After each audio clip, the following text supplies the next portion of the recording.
चलो जो, हाँ राम राम राम राम। कितना टाइम और लगेगा? कोल्ला के सुरेश सर, मैं देशनोक से हूँ। हाँ जी बढ़िया है देशनोक, करणी माता की भूमि है।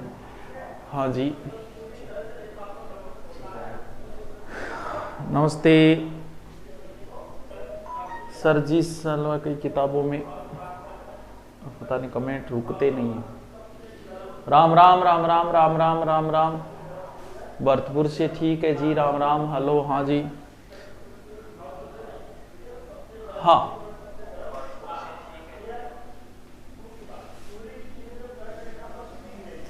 अच्छा श्रीमान जी, आपने मुझे पटवार के कोर्स की जगह रीट के कोर्स एसएसटी में जोड़ दो, क्योंकि मैंने पटवार कोर्स रीट लेवल के लिए खरीदा था। मुझे आशा है आपकी। अरे ये ऑनलाइन रहेगा इसलिए हो नहीं पाता, ऑफलाइन में तो ठीक है। रमुना इनली क्लास में बैठ जा, इनमें बहुत लंबी प्रोसेसिंग हो जाएगी, जो समस्या है, लेकिन फिर भी देखेंगे भी करेंगे।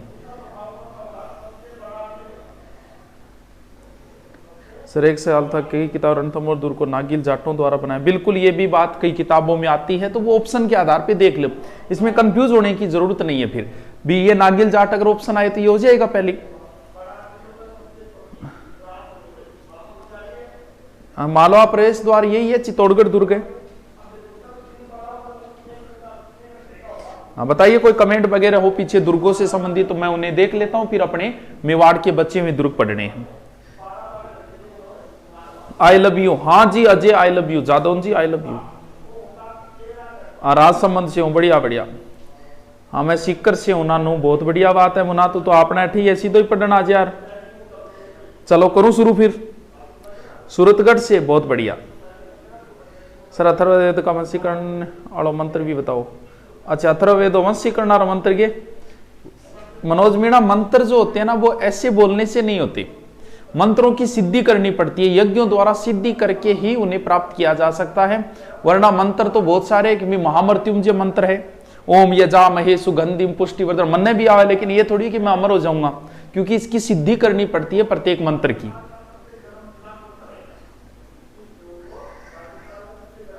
आपकी पुस्तक में कंप्यूटर का सिलेबस समझ में नहीं आ रहा। कंप्यूटर बहुत ज्यादा डाला हुआ है, इसमें बहुत डीपली डाला हुआ। कंप्यूटर पढ़ो आप, इससे बाहर नहीं जा सकता बुक में। चलो शुरू करते हैं, फिर बहुत हो गया, रख दो मैं देखता। अच्छा अपने मेवाड़ के दुर्ग पढ़ रहे थे, सही दिख रही है? देखियो ये सही दिख रहा है, फोक्स तो नहीं है, ठीक है। तो मेवाड़ के दुर्ग पढ़ रहे थे अपन। मेवाड़ में अपन ने एक दुर्ग तो पढ़ लिया, गढ़ तो चित्तौड़गढ़, बाकी सब गढ़िया। अब हमें कुंभा द्वारा निर्मित दुर्ग पढ़ते हैं। भाई कुंभा मेवाड़ का इंपॉर्टेंट शासक है, और वीर विनोद का लेखक श्यामलदास तो ये बोलता है कि मेवाड़ में 84 में से 32 दुर्ग कुंभा ने बनवाए थे। यह प्रश्न बाकायदा सेकंड ग्रेड में पूछा जा चुका है कि वीर विनोद के लेखक श्यामलदास के अनुसार मेवाड़ में 84 में से कुंभा ने कितने दुर्ग बनाए। मारवाड़ में सर्वाधिक दुर्ग मालदेव ने बनवाए, और मेवाड़ में सर्वाधिक दुर्ग कुंभा ने बनवाए। कुंभा का समय राजस्थान स्थापत्य का गोल्डन पीरियड माना जाता है, स्वर्ण काल माना जाता है, और भारतीय इतिहास का स्वर्ण काल माना जाता है शाहजहां के समय, जिसने ताजमहल, तख्ते ताउस, लाल किला, जामा मस्जिद वगैरह बनवाए थे। अब आपको याद करने कुंभा द्वारा निर्मित दुर्ग। पहले तो मैं दुर्ग लिखता हूं, कुंभा ने कौन कौन से बनवाए। कुंभलगढ़, कुंभलगढ़ राजसमंद, कुंभलगढ़, अचलगढ़, सिरोही, बसंतगढ़। बसंतगढ़ दुर्ग को बसंती भी बोलते हैं। कहां है? सिरोही। कुंभलगढ़, अचलगढ़, बसंतगढ़, बैराठ, भोमठ, भोमठ पड़ता है बाड़मेर, बैराठ पड़ता है भीलवाड़ा। कुंभलगढ़, अचलगढ़, बसंतगढ़, बैराठ, भोमठ, और कुंभलगढ़, अचलगढ़, बसंतगढ़, और बीच में लिखो तो लिख दो चाहे चित्तौड़गढ़, लेकिन चित्तौड़गढ़ आधुनिक निर्माता वैसे चित्रांग मौर्य। कुंभलगढ़, अचलगढ़, बसंतगढ़, बैराठ, भोमठ और मचान। मचान कहां पड़ता है? सिरोही। पहले तो ये पांचू रोटो यहां से बहुत बार प्रश्न आ गया, पीछे राजस्थान पुलिस में भी आया था, और राजस्थान पुलिस में सीधा सीधा आया था, ऐसे पूछा था कि निम्न में से कुंभा द्वारा निर्मित दुर्ग नहीं है। तो वीर विनोद का लेखक ये कहता है कि 84 में से 32 दुर्ग बनवाए, लेकिन ये बात सत्य नहीं हो सकती, क्योंकि 32 दुर्ग तो पूरे राजस्थान में ही नहीं होंगे। ये आज तक 2 बार क्वेश्चन आया, कुंभा द्वारा निर्मित दुर्ग नहीं है, और ये इतने ही ऑप्शन मिलेंगे, इसके अलावा चौथा ऑप्शन कोई और मिलेगा। सीधा रट्टा मारो इनको, कुंभलगढ़, अचलगढ़, बसंतगढ़, बैराट, वोमठ, कुंभलगढ़, अचलगढ़, बसंतगढ़, बैराट, वोमठ, कुंभलगढ़, अचलगढ़, बसंतगढ़, बैराट, वोमठ, कुंभलगढ़, अचलगढ़, बसंतगढ़, बैराट, वोमठ। रट्टा मारो मेरे साथ, कुंभलगढ़, अचलगढ़, बसंतगढ़, बैराट, वोमठ, कुंभलगढ़, अचलगढ़, बसंतगढ़, बैराट, वोमठ।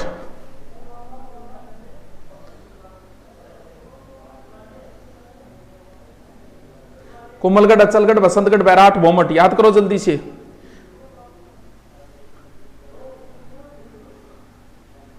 हिस्ट्री क्लास रमाकांत जी बिल्कुल लगा देंगे, थोड़ा सा बिजी शेड्यूल इतना हो गया, 3 सेटअप बना रखे हैं, लाइव क्लासों की वजह से सेटअप में बड़ी मुश्किल से टाइम निकालना पड़ता है, तो 1-2 सेटअप और सेट करने पड़ेंगे, उसके बाद करेंगे फिर। सर मेरा नाम ले लो, आपका फैन हूं। ले भी राकेश, ले लियो तेरो भी। चलो याद हो गए, कुंभलगढ़, अचलगढ़, बसंतगढ़, बैराट, वोमठ, कुंभलगढ़, अचलगढ़, बसंतगढ़, बैराट, वोमठ, कुंभलगढ़, अचलगढ़, बसंतगढ़, बैराट, वोमठ। ठीक है, जो केलिक है लुनास से, बढ़िया बात है, लुनास में कुंभलगढ़, अचलगढ़, बसंतगढ़, बैराट, वोमठ, कुंभलगढ़, अचलगढ़, बसंतगढ़, बैराट, वोमठ। हो गयोगे, याद हो गयो तो मैंने इजाजत दोगे गुरुजी, हो गयो यार, टाइम खराब ना करो, आगे पढ़ाओ, जल्दी से कमेंट करो। कुंभलगढ़, अचलगढ़, बसंतगढ़, बैराट, वोमठ। हाँ, कुंभलगढ़, अचलगढ़, बसंतगढ़, बैराट, वोमठ करो, याद करो, याद करो, पगा लागो तथास्तु। कुंभलगढ़, अचलगढ़, बसंतगढ़, बैराट, वोमठ। हो गयोगे याद है? अरे याद हो गयोगे, कुंभलगढ़, अचलगढ़, बसंतगढ़, बैराट, वोमठ है। कुंभलगढ़, अचलगढ़, बसंतगढ़, बैराट, वोमठ। अरे हो गयो, आगे चलो चलते हैं फिर आगे। बाकी दुर्गों का ज्यादा डिटेल नहीं है, एक दुर्ग का तो बहुत ज्यादा डिटेल है। पहले हम उस दुर्ग को पढ़ते हैं, कौन सा? कुंभलगढ़ दुर्ग। जब भी कभी आपको चित्तौड़ दुर्ग दिखाया हुआ मिलेगा तो ध्यान रहे विजय स्तंभ दिखाई हुई मिलेगी, और जब भी कभी आपको कुंभलगढ़ दुर्ग दिखाया हुआ मिलेगा तो इस तरीके से आपको एक दीवार दिखाई हुई मिलेगी, और यही इंपॉर्टेंट चीज है कुंभलगढ़ दुर्ग की। सर कितनी लंबी है वह दीवार? दीवार मुना 36 किलोमीटर लंबी है। भारत में इतनी लंबी दीवार और कहीं नहीं है, तभी तो इसे ग्रेट वॉल ऑफ इंडिया कहा जाता है, भारत की महान दीवार, ग्रेट वॉल ऑफ इंडिया। विश्व की सबसे लंबी दीवार तो कौन सी है? चाइना की दीवार, और भारत की है। वैसे इस दुर्ग की शुरुआत तो कहते हैं कि मौर्यों ने करवाया था, अशोक का पुत्र था एक संप्रति, उसने करवाया था, लेकिन एग्जाम में जब पूछा गया तो कुंभा ही उत्तर आया था, क्योंकि कुंभा की पत्नी थी कुंभल देवी। कहते हैं कि कुंभा ने अपनी पत्नी कुंभल देवी की याद में इस दुर्ग को बनवाया। अब आप खुद देखो कि 36 किलोमीटर में दुर्ग है, तो किसी एक पहाड़ी पर तो हो नहीं सकता, असंभव है। तो कई पहाड़ियों का नाम आएगा, हेमकुट, गंधमाधव, जरगा, रागा, यानी कई पहाड़ियों पर यह दुर्ग है। सर कुंभा ने कब बनवाया था इसको? वैसे तो शासन का कुंभा का मान लो 1448 से लगभग 58 के बीच में इस दुर्ग को कुंभा ने बनवाया था। अब यह दुर्ग इतना शानदार तरीके से वही इतनी ऊंची पहाड़ियों पे और इस तरीके से बनाया, तो इसका इंजीनियर तो बड़ा इंपॉर्टेंट है और बहुत बार पूछ लिया गया उसका। सर वो इंजीनियर कौन है? वो है मंडन। सर ये मंडन कौन है? मंडन गुजरात का एक ब्राह्मण था जिसमें बहुत सारे ग्रंथ भी लिखे थे, रूप मंडन, शकुन मंडन, देव मंडन और भी कई ग्रंथ है, प्रासाद मंडन। तो मंडन गुजरात का ब्राह्मण था, कुंभा के दरबार में था। तो इस दुर्ग का मुख्य शिल्पी मंडन है, जिसको कई बार पूछा जा चुका है, मंडन मंडन मंडन।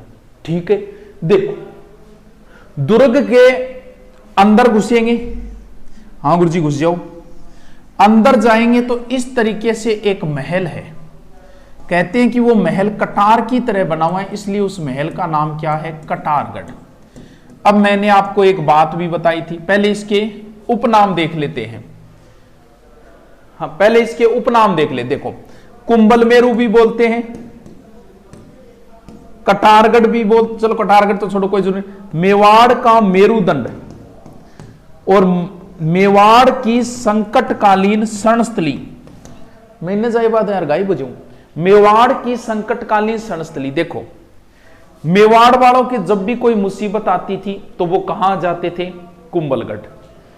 सर कब कब कौन कौन आया? उदय सिंह को पन्ना धाय जो है वो यहीं लेके आया था, आसा शाह की देखरेख में रखा था। फिर महाराणा प्रताप के समय अस्थायी राजधानियां भी रही थी। महाराणा प्रताप का दूसरी बार राज्याभिषेक इसी दुर्ग में हुआ। मारवाड़ राजाओं की संकटकालीन शरणस्थली तो है सिवाना दुर्ग, और मेवाड़ महाराणाओं की संकटकालीन शरणस्थली कौन सा दुर्ग है? कुंभलगढ़ दुर्ग है। दुर्ग के आगे चलें, अब दुर्ग के अंदर और एक महल है कटारगढ़। कटारगढ़ महल जो है, अब कुंभा के समय राजधानी कुंभलगढ़ हो गई थी, कुंभा कुंभलगढ़ रहने लगा, और जहां राजा रहेगा वही राजधानी होगी। आज हमारे भारत का राजा, भारत का प्रधानमंत्री दिल्ली रह रहा है। दिल्ली भारत की राजधानी। जिस दिन हमारा प्रधानमंत्री मुंबई बैठने लग जाएगा, हमारी राजधानी मुंबई हो जी। तो दिल्ली बैठकर हमारा प्रधानमंत्री पूरे भारत को देख रहा है। तो कहां से देख रहा है? दिल्ली से। देखा कहां से जाता है? आंखों से। तो कुंभा कटारगढ़ में बैठकर पूरे मेवाड़ की देखरेख करता था, और देखा कहां से जाता है? आंखों से। तो इस कटारगढ़ को क्या बोलने लग गए? मेवाड़ की आंख। यह कटारगढ़ वैसे दो भागों में बंटा हुआ है। ओ सॉरी, कटारगढ़ दो भागों में बंटा हुआ है। एक तो भाग का नाम है जनाना और दूसरे भाग का नाम है मर्दाना। जनाना फिर दो भागों में बंटा हुआ है। एक का नाम तो है श्रृंगार और दूसरे का नाम है जूना कचरी। देखो कुंभलगढ़ दुर्ग बहुत ऊंचाई पर है। आज भी आप चढ़ोगे गाड़ी से तो 1.5 घंटे लग जाते हैं।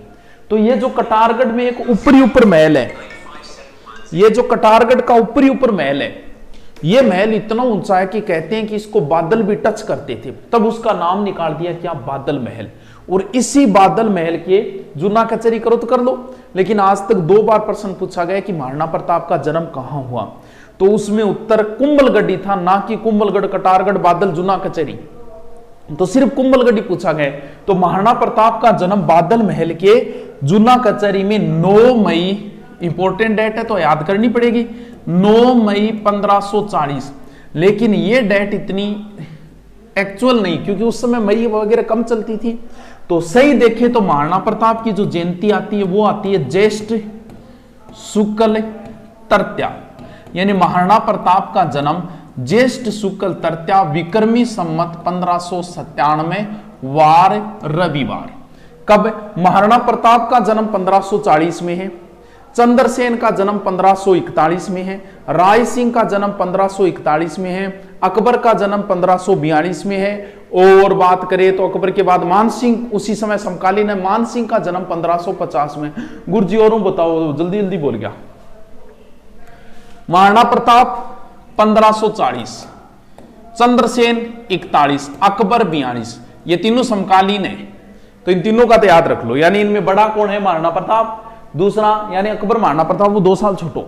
महाराणा प्रताप का जन्म 1540, चंद्रसेन का 41, और राय सिंह जो है ना बीकानेर का, जिसे मुगल साम्राज्य का स्तंभ कहा जाता है, जो जहांगीर का सबसे विश्वसनीय था, उसका भी 41 के अंदर है, और अकबर का 42, मान सिंह का 1550, और बाबर और सान्ना की उम्र में 1 साल का अंतर था, और महाराणा प्रताप और अकबर के जन्म में 2 साल का अंतर था। वैसे अकबर का जन्म भी रविवार को है, महाराणा प्रताप का जन्म भी रविवार को है, गांधी जी का जन्म शनिवार को है। चलो ठीक, आगे चलते हैं। तो कौन कौन सी बातें बता दे। अब क्या है, कहते हैं अबुल फजल ने कहा है बात। अबुल फजल बोलो, बोल कुंभलगढ़ दुर्ग इतनी ऊंचाई पर बने है कि नीचू ऊपरिया देखे नीचे पगड़ी गिर जा। अच्छा देखो, ये कमेंट जो है वो सबसे ज्यादा पूछे जाते हैं, और कमेंट हमेशा उल्टे पूछे जाएंगे, ये भी ध्यान रखना। उल्टे किया गुरुजी? किस दुर्ग के बारे में कहा गया कि नीचे से ऊपर देखने पर पगड़ी गिर जाती है? टोड ने इसकी मजबूती को देखकर टोड ने इस दुर्ग के लिए कहा एस्ट्रोस्कोन। एस्ट्रोस्कोन किसके कारण? मजबूती के कारण। अब देखो, इतिहास में कुंभलगढ़ दुर्ग सिर्फ एक बार ही जीता गया था। महाराणा प्रताप के समय शाहबाज खान ने 1578 पर कुंभलगढ़ के नजदीक एक जगह है केलवाड़ा, वहां पर शिविर लगाया। तो महाराणा प्रताप ने उस समय कुंभलगढ़ दुर्ग छोड़ दिया और भामा शाह को धन वगैरह देके यहां से रवाना किया और महाराणा प्रताप ने यह दुर्ग भाण को सौंप दिया था। सेनापति था उनका भाण। तो अंदर जो है बारूद फट गई थी, इसलिए दुर्ग के दरवाजे खोलने पड़े और एक बार सिर्फ अप्रैल 1578 इस अजय दुर्ग को सिर्फ एक बार शाहबाज खान ने जीता था। वैसे शाहबाज खान ने मेवाड़ पर 3 बार आक्रमण किया था। यह प्रश्न पिछली बार फर्स्ट ग्रेड के अंदर आया था कि शाहबाज खान ने कुंभलगढ़ पर कितनी बार आक्रमण किया, जिसका उत्तर था 3 बार।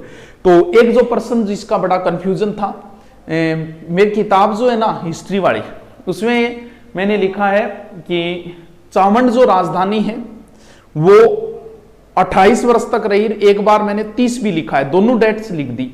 चावंड राजधानी मैंने ऐसे लिखा है, चावंड राजधानी 1613 और 1615 तक रही।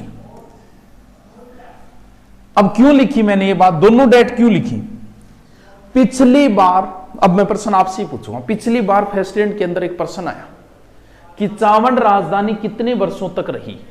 चलो पहले आप उत्तर बताओ, मैं आपके उत्तर देखता हूं कि चावंड राजधानी कितने वर्षों तक रही।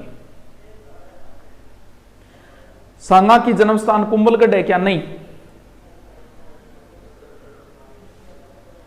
भाई, सांगा का जन्म स्थान कहां है, उल्लेख तो नहीं है मेरे हिसाब से। कुंभलगढ़ तो नहीं है। सांगा के समय राजधानी तो चित्तौड़ थी। शक्ति सिंह महाराणा प्रताप का भाई था, जो किसी वजह से नाराज होके, कौन पूछ रहे हैं, संजय सुतार, किसी वजह से नाराज होके अकबर के पास चले गए थे और अकबर ने जब आक्रमण की सूचना है तो उदय सिंह को शक्ति सिंह ने ही दी थी। तो शक्ति सिंह महाराणा प्रताप के भाई थे। स्वाई प्रताप सिंह का कार्यकाल बताओ, कौन सा स्वाई प्रताप सिंह? जयपुर वाला क्या?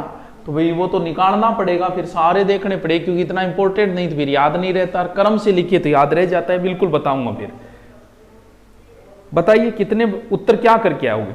पिछली बार फर्स्ट ग्रेड में आया था, उत्तर लगभग बच्चों के 28 आ रहा है, एक के 30 भी आ रहा है, फिर 28 आ रहे हैं, किसी के 15। हरीश राठौड़ बना कहीं करो यहां। हाँ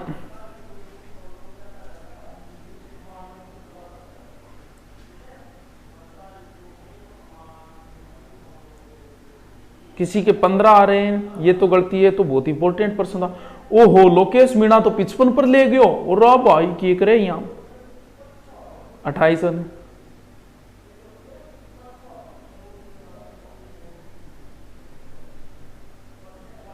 भाई चलो बताता हूं फिर मैं।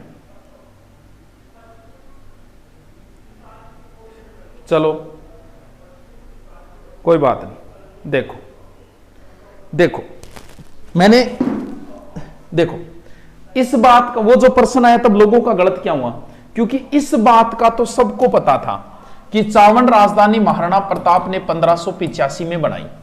अब उसने प्रश्न पूछा कि चावंड राजधानी कितने वर्षों तक रही। अब गड़बड़ क्या की चावंड के अंदर, बच्चों ने सोचा कि महाराणा प्रताप की मृत्यु तक रही, यानी उन्होंने क्या किया, 1597 में से 85 घटा के बहुत सारे तो यही करके आ गए।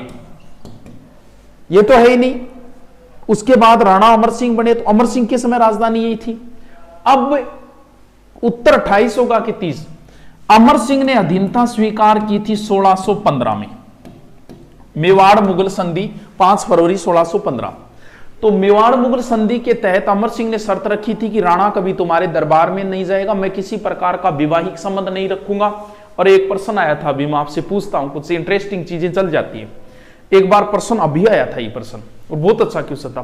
कई बार एग्जाम के अंदर ऐसे क्वेश्चन आते हैं जिन पर हम ध्यान नहीं देते। जैसे एक प्रश्न जिसे मैं कभी लिखाता नहीं, क्योंकि एक महान शासक की थोड़ी सी नेगेटिविटी आती है, इसलिए मैं लिखाता नहीं, लेकिन बता देता हूं।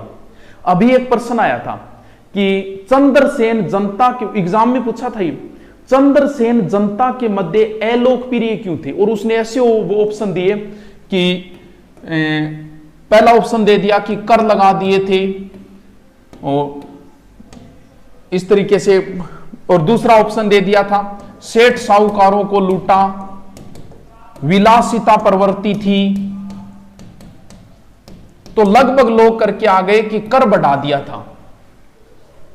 चलो एक तो इसका उत्तर बताओ, फिर मैं दूसरा पूछ रहा था उसका पूछूंगा भी। चंद्रसेन जनता के मध्य अलोकप्रिय क्यों थे? अभी एग्जाम में आया था, मैंने फेसबुक पे भी डाला था, पता नहीं कौन सी एग्जाम में था। तो पहला ऑप्शन दिया कि कर ज्यादा बढ़ा दिया था, दूसरा ऑप्शन था सेठ साहूकारों को लूटा था, तीसरा ऑप्शन था विलासिता प्रवृत्ति के कारण। तो चलो पहले तो इसका उत्तर बताओ, फिर आगे वाले का पूछता हूं।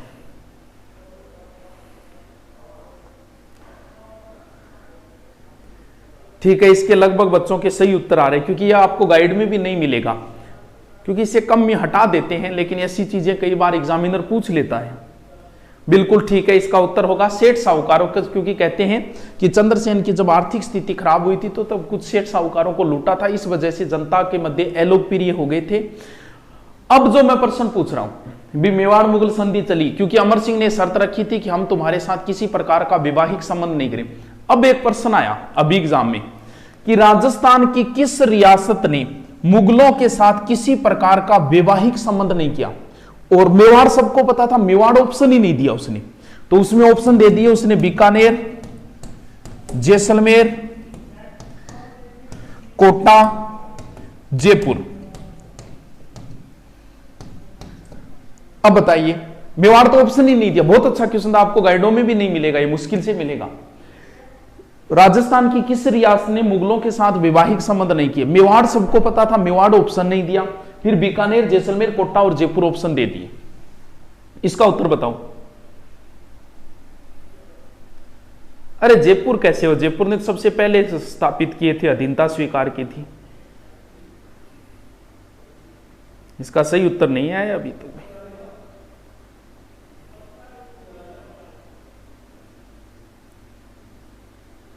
सवाई जयसिंह का पिता लाल सिंह, सवाई जयसिंह जो है वो मान सिंह का पड़पोता था, यानी मान सिंह का बेटा था जगत सिंह।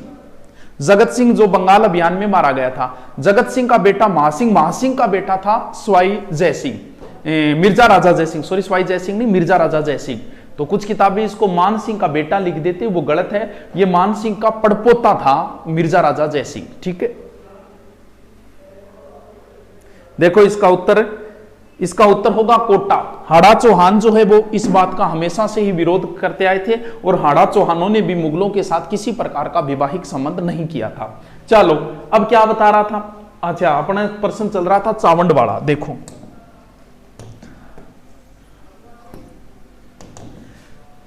प्रश्न क्या था कि चावंड राजधानी कितने वर्षों तक रही? तो कुछ लोग तो क्या करते हैं, इसका उत्तर क्या करेंगे कि 1615 में जब संधि हुई, मेवाड़ मुगल संधि अमर सिंह और जहांगीर के मध्य, तब सब कुछ वापस दे दिया था। बोलो उदयपुर ले लो, चित्तौड़गढ़ ले लो, कुंभलगढ़ ले लो, मांडलगढ़ ले लो, सब चीजें वापस दे दी थी संधि के टाइम। तो उस समय राजधानी फिर उदयपुर हो गई थी। तो अब हम घटाएं कि 1615 में से 1585 घटाएं तो 0 और 10 8 2 कितना बचेगा? ये 0 हो गए, 11 8 3 30 वर्ष। अब आरपीएससी ने 30 वर्ष भी ऑप्शन था और 28 वर्ष भी था। अब बताओ उत्तर क्या सही होगा? इसका उत्तर क्या सही माने? कंफ्यूज भी बड़ी दूर है। देखो क्या हो सकती है राजधानी। उत्तर आरपीएससी ने 28 वर्ष ही माना था, और 28 ही सही है। क्यों? क्योंकि जो 1615 में जो खुर्रम ने संधि की थी, तो खुर्रम अभियान लेके 1613 में आया था खुर्रम, और 1613 में जब उसने मेवाड़ में प्रवेश किया, तो प्रवेश करते ही अमर सिंह ने चावंड छोड़ दिया था 1613 में। उस हिसाब से उत्तर इसका 28 वर्ष होगा, और एनसीईआरटी ने भी इसमें 28 लिख रखा है। कुछ 30 बता देते हैं, 30 भी एक हिसाब से हो सकता है सही है, लेकिन 2 साल तक वैसे तो कोई राजधानी नहीं रही थी, तो इस हिसाब से मुझे लग रहा है आरपीएससी ने भी 28 उत्तर माना। तो मैंने उस किताब में, मेरी वाली हिस्ट्री किताब, मैंने दोनों ही लिख दिए कि चावंड राजधानी 1613 और 1615 तक रही। तो वो कई बार फोन आ जाते हैं, तो वो आपको कंफ्यूज दूर मैंने कर दी। अब आप देख लेना क्या करोगे, क्योंकि एनसीईआरटी ने इसको 28 लिख रखे हैं। ठीक है, अपना चल क्या रहा था? अरे अपन कहां चले गए, क्या चला रखा था? चलो कुंभलगढ़ चल रहा था।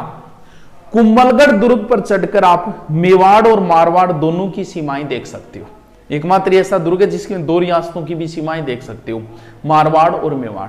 कुंभलगढ़ दुर्ग, कुंभलगढ़ दुर्ग के अंदर आप थोड़ा सा आगे चलोगे तो यहां पर एक कुंड है, मामा देव।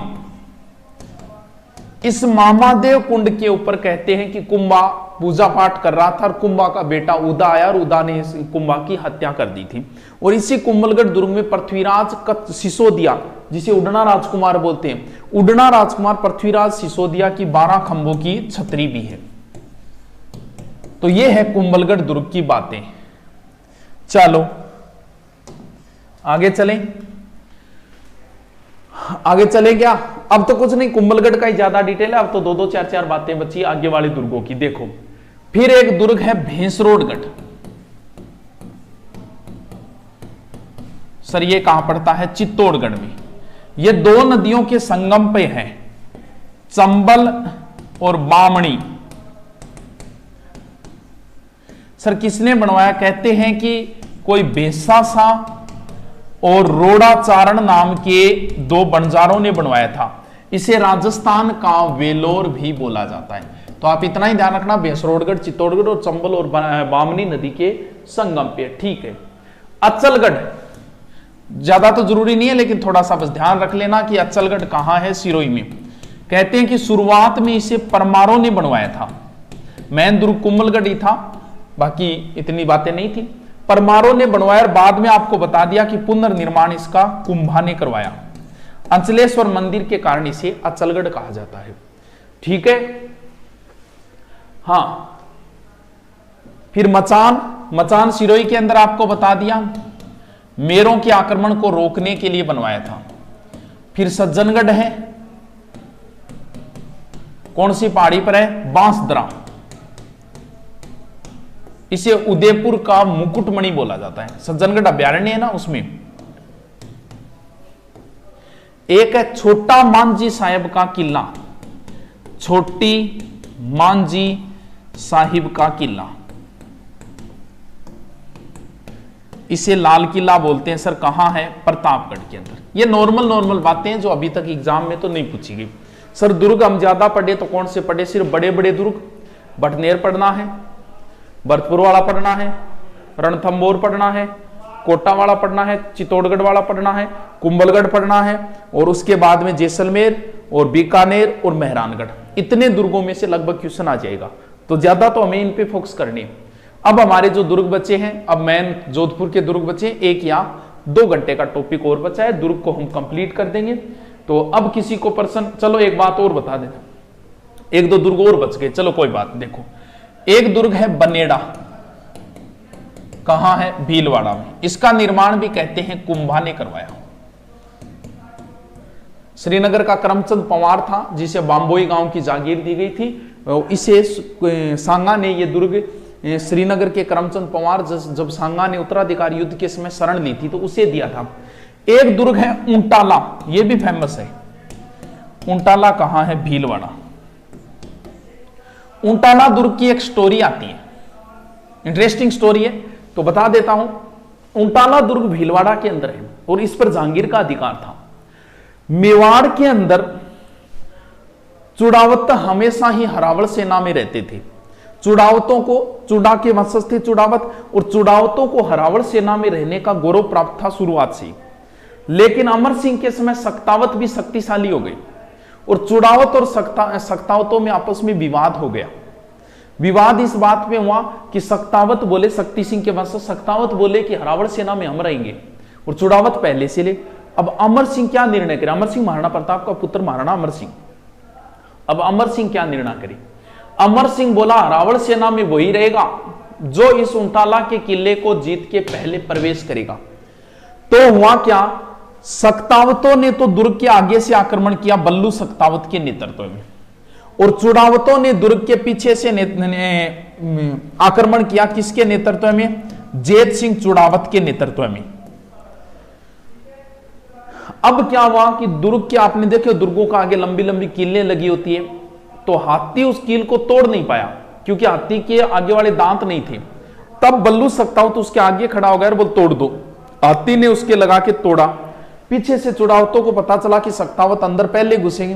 कहते हैं कि एक चुड़ावत ने आदेश दिया कि मेरे गर्दन काट के अंदर फेंक दो और कह दो कि हम पहले प्रवेश किए थे।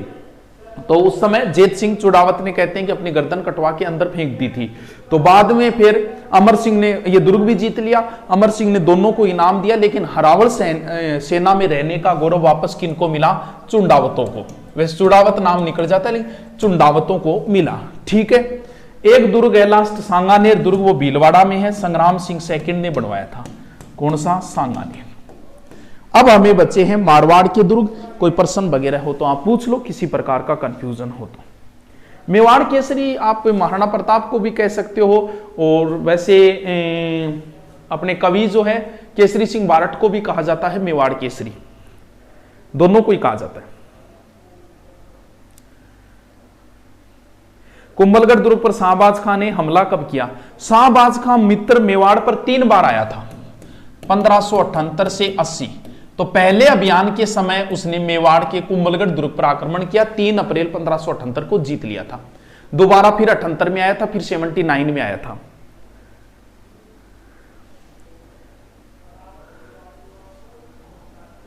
और कोई प्रश्न है तो पूछ लो। जैसलमेर दुर्ग आगे करवाएंगे बिल्कुल। कुछ पूछना है क्या? हरावल क्या होता है? एक ये राजा हमेशा युद्ध में व्यू रचना बनाई जाती है। जैसे हल्दी घाटी की व्यू रचना बताता हूं मैं। हल्दी घाटी में महाराणा प्रताप बीच में रहेंगे, उनके साथ महाराणा प्रताप के साथ हल्दी घाटी बामा साहब भी थे, ताराचंद थे। राजा के आगे एक सेना रहती है हमेशा, उस सेना को हरावल सेना कहा जाता है।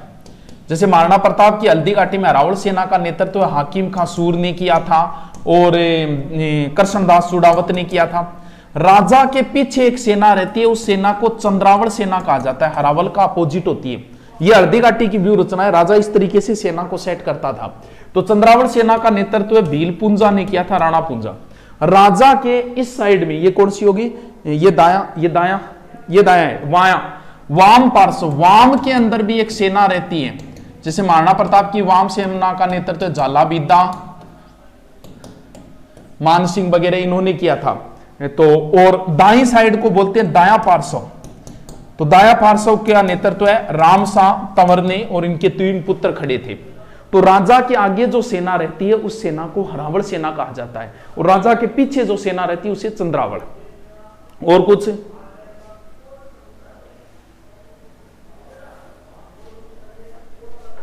तो आप पढ़ोगे तो आप हिंदुस्तान का ही नहीं भारत का नाम रोशन कर दोगे।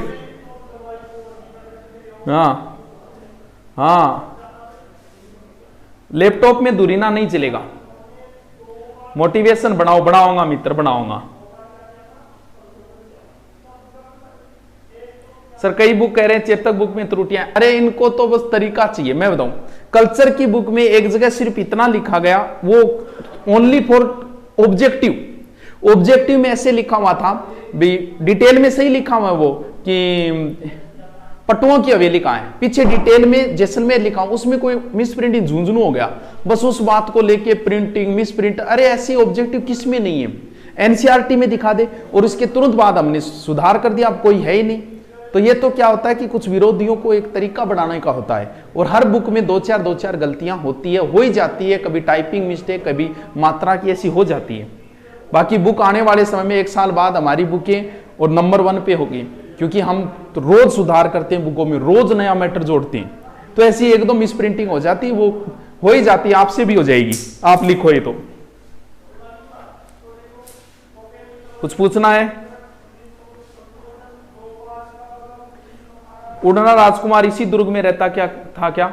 हाँ, उड़ना राजकुमार जो था, अब रहने का तो भी उसकी कोई राजधानी तो रही नहीं, वो कोई राजा तो रहा नहीं था, सब जगह ही था, चित्तौड़गढ़ में भी था, यहां भी था।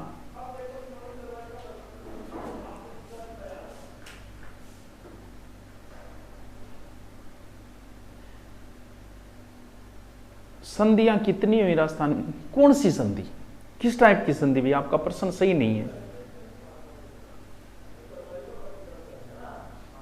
चलो ठीक है, ऐसा तो कोई क्वेश्चन नहीं है। चलो बाद में करते हैं, फिर मिलते रहेंगे। Okay, thank you, good night.